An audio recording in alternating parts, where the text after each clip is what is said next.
नमस्कार दोस्तों, आपका हमारे YouTube चैनल में हार्दिक स्वागत है।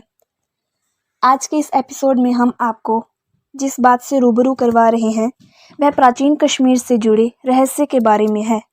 कश्मीर घाटी अपनी रहस्यमयी और जादुई सुंदरता के लिए दुनिया भर में प्रसिद्ध है। माना जाता है कि यहाँ पर भगवान शिव की पत्नी देवी सती रहा करती थी और उस समय यह वादी पूरी पानी से ढकी हुई थी और बहुत बड़ी झील हुआ करती थी।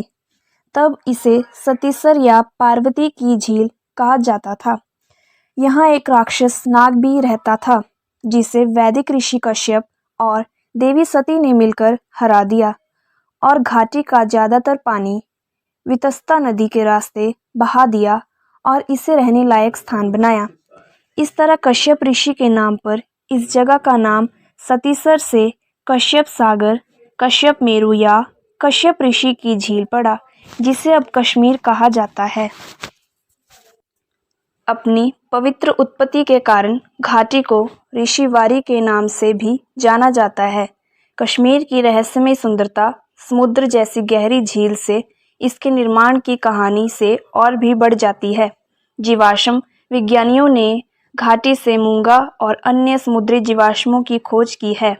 कल्हण द्वारा संस्कृत में लिखी रचना रास्तरंगिणी में कश्मीर के प्राचीन इतिहास को विस्तार से लिखा गया है। कल्हण को भारत का प्रथम प्रामाणिक इतिहासकार माना गया है। कश्मीर घाटी की रहस्यमयी जादुई सुंदरता के साथ ही एक और प्राचीन रहस्य भी जुड़ा हुआ है। ये रहस्य है देवताओं के प्रिय पेय सोमरस का। सोमरस एक ऐसा पेय है जिसका जिक्र देवताओं के वर्णन के साथ ही आता है। देवताओं से जुड़े हर ग्रंथ कथा में देवगणों को सोमरस का पान करते हुए बताया गया है।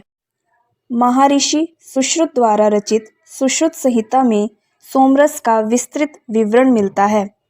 सुश्रुत संहिता में सोमरस बनाने में उपयोग होने वाले सोम के पौधे की पहचान और इसके उत्पत्ति स्थान के बारे में विस्तार से बताया गया है।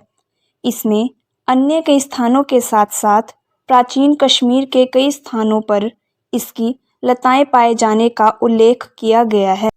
सुश्रुत संहिता में सोम के पौधे के उत्पत्ति स्थान के बारे में लिखा है कि वितस्ता के उत्तर में जो ऊंचे 5 पर्वत हैं, उनके नीचे मध्य में सिंधु नामक जो बड़ी नदी है, उसमें चंद्रमा सोम जलकुंभी की तरह तैरता है।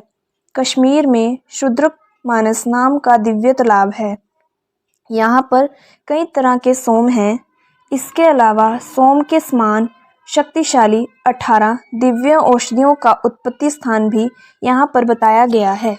सुश्रुत संहिता में कश्मीर में सोम के पौधे के उत्पत्ति स्थानों के प्राचीन नामों का जिक्र है।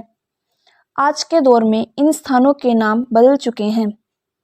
वितस्ता को आज के दौर में झेलम नदी कहा जाता है।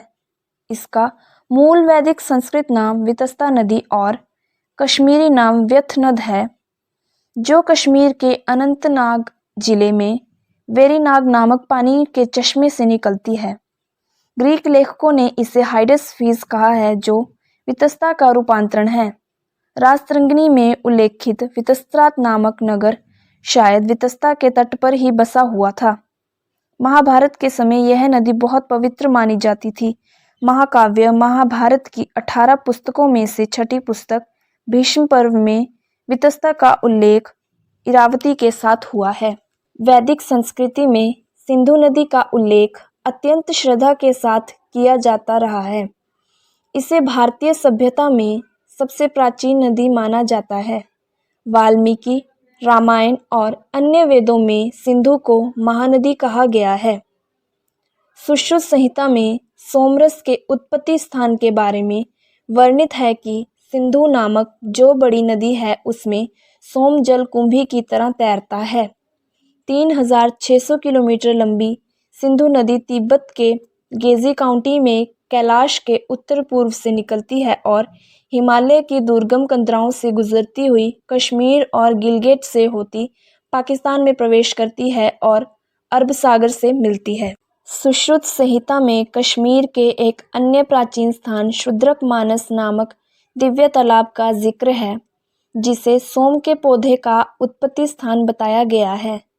इस प्राचीन क्षुद्रक मानस तालाब को आजकल मानसबल झील कहते हैं। इस झील की उत्पत्ति अभी तक स्पष्ट नहीं है। यह माना जाता है कि इसका नाम कैलाश पर्वत में पवित्र मानसरोवर झील के नाम पर रखा गया है। मानसबल झील कश्मीर घाटी में बारामूला जिले में स्थित है।